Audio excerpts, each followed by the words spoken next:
Aprender a convivir con la fibromialgia, aprender un montón de hábitos que seguramente un buen reumatólogo, como es el doctor Federico Cecato, les va a enseñar, ¿no? Fede, buenas noches, ¿cómo estás? Hola Dorita, buenas noches. Muchas gracias por reunirnos una vez más para hablar de estos De temas. este tema, ¿no? Que al principio, bueno, yo creo que estás desde los primeros momentos de mi programa, más de 15 años, ¿no?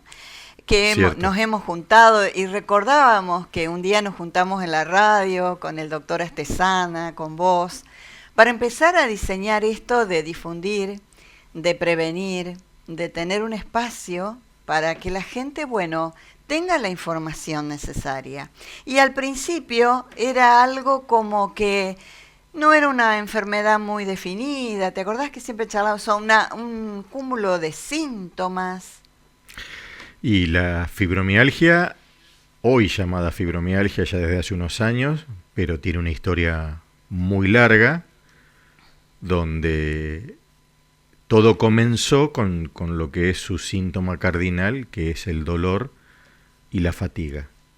Alrededor de esas dos características más importantes, un florido cuadro de diferentes características que fue lo que le fue dando nombre por épocas, e incluso en los médicos empezó a cambiar de nombres y empezó a cambiar de manera de diagnosticarlas, y tuvimos que aceptar algunas limitaciones de la medicina tradicional y empezar a abrir el abanico y decir, bueno, ¿qué otras disciplinas nos pueden ayudar? Yo recuerdo que vos me contabas que no tenía un nombre para el nomenclador, para las licencias, ¿no? Era al principio no sabían qué ponerle a los docentes, a las docentes, porque afecta más a las mujeres, ¿no? Por frecuencia afecta más a las mujeres que a los varones. Tiene esta característica, es más frecuente en mujeres, menos frecuente en varones, pero cuando te toca un varón es muy florido la sintomatología. Te diría que es hasta más grave que las mujeres. Y lo que vos decís es real, es una muy buena observación. Hace poco tiempo que esta enfermedad, de ahí el Día Mundial de la Fibromialgia, para que empecemos a visibilizarla y a entender que hay personas que padecen este trastorno, que ni más ni menos comenzó su investigación por el ausentismo laboral. Y es cierto lo que decís, no la reconocían, muchos descreen que sea una verdadera enfermedad, aún hoy hay médicos que descreen que existe, y por ahí es difícil clasificar a esos pacientes, a esas personas que padecen estos cuadros dolorosos. Porque como bien dijiste en tu introducción, la fibromialgia es un nombre, pero hay un montón de otros cuadros que comparten una sintomatología parecida, donde tiene un denominador común, que es el dolor, de diferentes orígenes, neuropático, y ahora se está hablando mucho de lo que es sensibilización central. Uh-huh. Ahí tenemos unas placas que gentilmente nos mandaste para compartir con la teleaudiencia, una guía esencial entendiendo la fibromialgia, ¿no? Y ahí está. Mira, esto es, como te decía al principio, son guías para pacientes de sociedades científicas muy serias, y lo único que hice fue procesarlo con inteligencia artificial para que sea un mensaje agradable a la vista y que rápidamente uno pueda tener un pantallazo, una persona común que se sienta en algún lugar y que mira esto y dice, bueno, mira, tenemos algunas cosas rápidas para leer y tenés algunas cosas importantes. Todos, básicamente, bueno, esta primer parte te va a hablar de qué es, cuáles son los síntomas que lo pueden acompañar, cuál es el diagnóstico, donde los médicos son muy importantes. Y no solamente el médico reumatólogo, porque generalmente lo vemos nosotros, pero el médico clínico, el médico de familia, el médico de cabecera, que es muy importante, tiene un rol muy importante, es quien también lo detecta y muchas veces nos deriva a los pacientes. Uh-huh. La otra placa, si puede ser, Tomás. así la explicamos con el doctor. Ahí está, aprendiendo a convivir con la fibromialgia y los consejos y los cuidados diarios. Claro, esto es, te diría, más para información que otra cosa. Algunos consejos básicos, ¿por qué? Porque una vez que vos tenés el diagnóstico, tenés que indicar un tratamiento. Y no existe el o el único tratamiento para la fibromialgia. Así como la fibromialgia tiene un abanico de signos y síntomas, siempre liderados por dolor y fatiga, por cansancio, alteración del sueño, síntomas digestivos, dolores punzantes, generalizados, problemas para orinar. Hay una variedad enorme de signos y síntomas. Sí, dolores de cabeza. Bueno, el abanico es enorme. Después que una vez vos llegás a ese diagnóstico, tenés que establecer un tratamiento. Y ese tratamiento tenés que decidir si vas a ser farmacológico y no farmacológico. O sea, vos tenés prescripciones que te pueden ayudar de medicamentos y otras medidas no farmacológicas que son muy importantes y que son las que vos ves en esta placa en especial. ¿Por qué es importante esta placa? La parte que más me gusta, porque todos conocemos los hábitos saludables. Sí. Es importante resaltar la actividad física y el reposo. Es importante que los médicos reconozcamos esto y que le demos espacio a los pacientes. Pero lo más importante de todo, y que fue lo que originó la investigación, es el entorno laboral y el entorno familiar. ¿Por qué digo esto? Porque no es fácil convivir con una persona que tiene fibromialgia y no es fácil trabajar, ser, por decirlo de alguna manera, patrón o empleado con fibromialgia. No es fácil. Entonces, el entorno laboral es importante, el entorno familiar es muy importante y otras disciplinas que nos ayudan a nosotros también tienen mucha relevancia. Vamos a la otra placa, que también tiene que ver, ahí está, la guía de tratamiento, la evolución y las complicaciones. Mira, te diría, vamos a empezar de atrás para adelante. La Sí. complicación más importante, Sí. que es lo que marca un antes y un después, son los ausentismos laborales. No es una complicación propia de la enfermedad del paciente, pero es una complicación que se ve, y se ve mucho porque la palabra fibromialgia, que hasta hace un tiempo atrás no estaba nomenclada, Sí. y no te aceptaban una licencia laboral, hoy te diría que es una de las causas principales. En lo que respecta a cómo evoluciona la enfermedad de quien padece fibromialgia, y ahí se ve un gráfico que es claro, tenés picos Sí. que generalmente se desencadenan con algo, hay un factor desencadenante, una crisis familiar, una crisis ambiental. Mira. Yo cuento siempre la misma historia, la inundación en Santa Fe nos enseñó a nosotros mucho de fibromialgia en nuestra época de Hospital Cushen. Otros factores desencadenantes, estrés quirúrgico por una cirugía. Siempre suele haber un factor desencadenante que lleva a la crisis de dolor con sus otros síntomas acompañantes y después, con tratamiento, una evolución hacia la mejoría. Sí, Federico, el tema de si es hereditaria, si hay algún factor que pueda predisponer a la persona a tener esto, ¿se sabe? ¿Factores predisponentes? No. Sí te diría que la fibromialgia hace unos años atrás ha tomado mucha relevancia, entonces se la ha estudiado y se la ha investigado, y sí podemos decir hoy con evidencia sólida que hay grupos familiares identificados con síndrome fibromiálgico. Grupos familiares, o sea, toda la familia. Una familia, claro, una familia. No tenemos un gen identificado.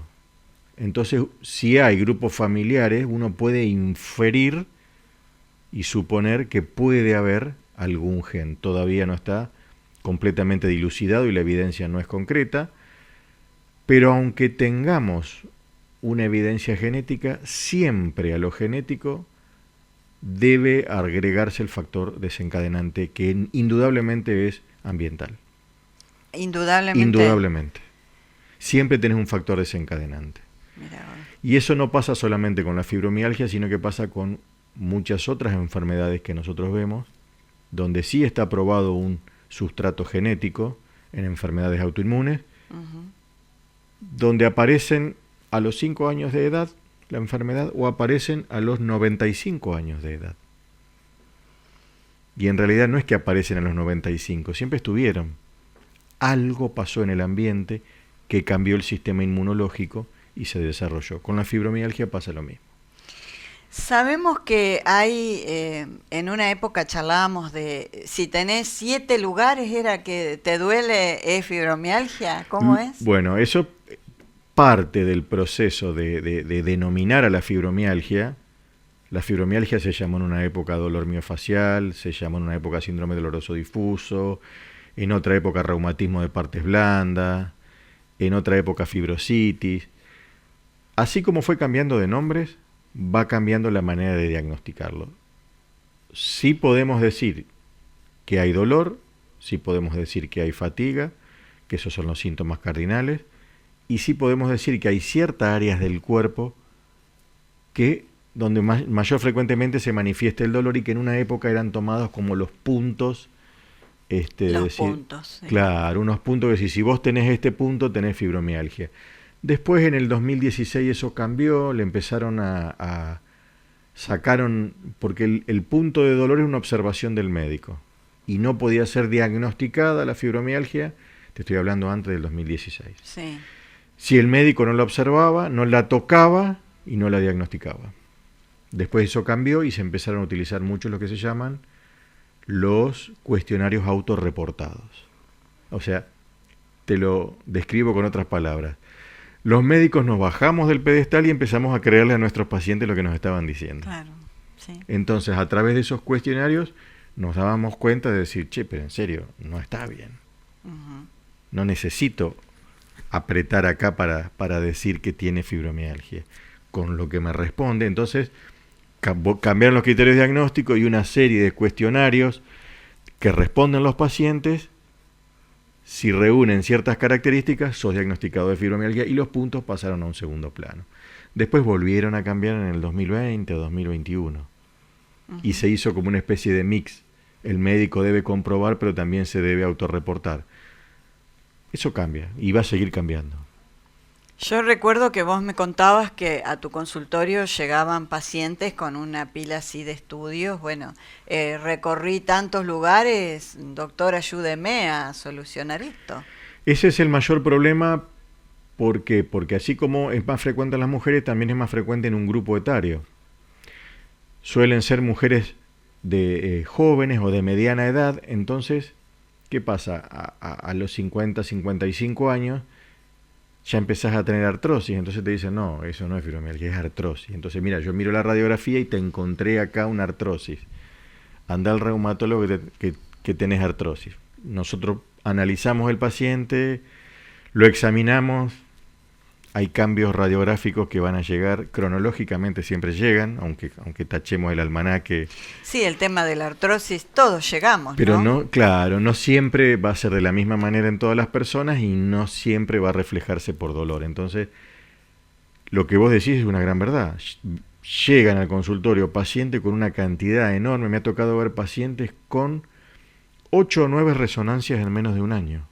¡Qué barbaridad! Y eran simplemente un síndrome fibromiálgico. Y mejoraron con lo que vimos en el banner de recién, con algunos ejercicios, con un poco de ayuda de salud mental, que también es una parte nuestra y, digamos, una pata en la cual nosotros confiamos, porque mucho se relaciona a la ansiedad, mucho se relaciona el insomnio. Entonces, por ahí necesitamos una patita de salud mental como para que, por ejemplo, algún psicólogo nos ayude a darle al paciente herramientas para canalizar su ansiedad. Sí.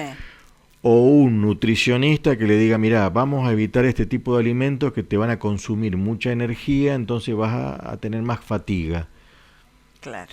O un psiquiatra que diga, che, no, realmente está pasando por una etapa de un bajón muy grande, vamos a empujar con un poquito de antidepresivos. Entonces son siempre herramientas con las cuales nosotros contamos, otros colegas que nos ayudan. Y desde tu lugar como reumatólogo, ¿qué medicación se da? Como te dije al principio, no existe la medicación. No, no existe. Hubo una época muy furiosa donde habían puesto de moda ciertas medicaciones y vos decías fibromialgia y era sinónimo de que te den pregabalina, por ejemplo. No existe la medicación. No existe la medicación para la fibromialgia. Yo creo que hay que identificarla primero. Creo que hay que ver dentro de cuál de las variedades está, porque hay una enorme variedad, subtipos, le decimos nosotros, o variedades. Y también tenemos que confiar en otras disciplinas médicas o no médicas que nos ayuden. Analgésicos, por ejemplo, ¿eso sí se toma o no? Mira, suelo ver muchos pacientes que vienen con antiinflamatorios. Ajá. De por sí no, porque no hay inflamación. Ah. Uno puede dar analgésicos y en una primera etapa podés darlos, pero rápidamente también deberías quitarlos. Y cambiar, por lo menos en mi libro, sí, vos no sos de dar mucha medicación, cambiar, ¿no? un analgésico por un programa de ejercicios. Claro, sí. Entonces, sí. Y dentro del programa de ejercicios, ¿qué es lo que más alivia? ¿La natación? O sea, la pileta climatizada. ¿Viste que hay ejercicios que a uno le... Hay ejercicios, ahí en uno de los banners estaba dibujado, hay ejercicios que son más recomendables. Ah. ¿Por qué? Porque no se aconseja ejercicios con impacto. No se aconseja ejercicios de gran cantidad de levantamiento de pesos. Uh-huh. Sí se aconsejan ejercicios de movilidad, elongación, propiocepción. Eso es una variedad de ejercicios muy interesante porque ayuda a reconocer el movimiento, la articulación y la sensación. Entonces, en general son ejercicios, como vos dijiste, más tranquilos, un poco de bicicleta, un poco de natación, yoga, elongación, ciertas variedades de pilates. Hay muchas variedades para explotar, digamos, pero básicamente eso. Uh-huh. ¿Y tener un empleado con fibromialgia representa tener mucha paciencia también? La fibromialgia causa ausentismo laboral. Sí. Mucho. Y depende de qué punto de vista lo veamos. Si lo vemos desde el punto de vista costo-efectividad, depende de dónde nos sentamos. Claro. Si nos sentamos del lado del que quiere ver el fruto de la producción, y va a estar complicado. Si nos sentamos del lado de la gente que sufre, yo creo que podemos ayudarlo y mucho. Creo que podemos llegar a un intermedio sin exagerar. Sí, acá lo ideal que, bueno, es encontrar un equilibrio, ¿no? Que la persona que tiene fibromialgia encuentre un equilibrio y sepa, como vos decías, qué alimento puedo consumir, qué actividad puedo hacer, cómo me puedo movilizar y bueno, y en base a eso tratar de... Lo digo sin saber, sin tener conocimiento de lo que es la enfermedad, ¿no? Perfectamente lo que estás diciendo. Y en el entorno laboral... Hoy la medicina laboral también ha progresado mucho y creo que hay herramientas como para decir, bueno, mira, transitoriamente podemos cambiar, vas a pasar a hacer esto, claro, en vez de esto, y se puede mantener cierta productividad sin dañar a la persona que está sufriendo. Obviamente en algunos momentos necesitará quedarse en su casa, y sí, es parte del ciclo. Y fibromialgia y fatiga crónica, o sea que no es que son dos enfermedades, sino que va acompañada la fatiga crónica. La fatiga va acompañada, sí. Con la fibromialgia. Sí, es una característica fundamental. De estar como siempre cansado. Sí, exactamente, viven cansados. De ahí una disciplina que a nosotros nos ayuda mucho es la parte de nutrición. Bien. ¿Y se puede decir que algo de deficiencia inmunológica tiene esta enfermedad? No. No tiene nada que ver la inmunología. No.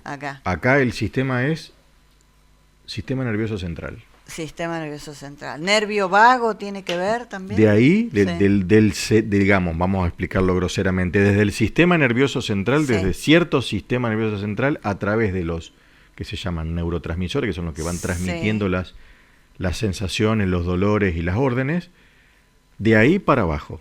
Pero no hay ninguna alteración de la autoinmunidad. Bueno, Fede, otra noche te vamos a convocar para hablar de las reumáticas, artritis, artrosis, porque, viste, en invierno duele más todo, ¿no? En invierno parece que duele más, sí. Ah, En realidad sí. sí. El frío siempre ayuda a tener más dolor. Y el otro tema que, bueno, la sarcopenia también, ¿no? La falta de actividad física en los adultos mayores, en los viejitos. Eso estamos tratando de trabajar mucho en eso, de hacer hincapié. Y por suerte acá empezamos a tener una serie de profes de gimnasia y kinesiólogos también que se han vinculado un poquito a este tema y estamos avanzando un poquito más. Bueno, para otro programa, tráeme algún kinesiólogo. Traemos un kinesiólogo y traemos un profe. Dale, dale, dale. Gracias, Federico. No, por favor, gracias a Muy vos. claro, como siempre. Muchas gracias. Muy amable.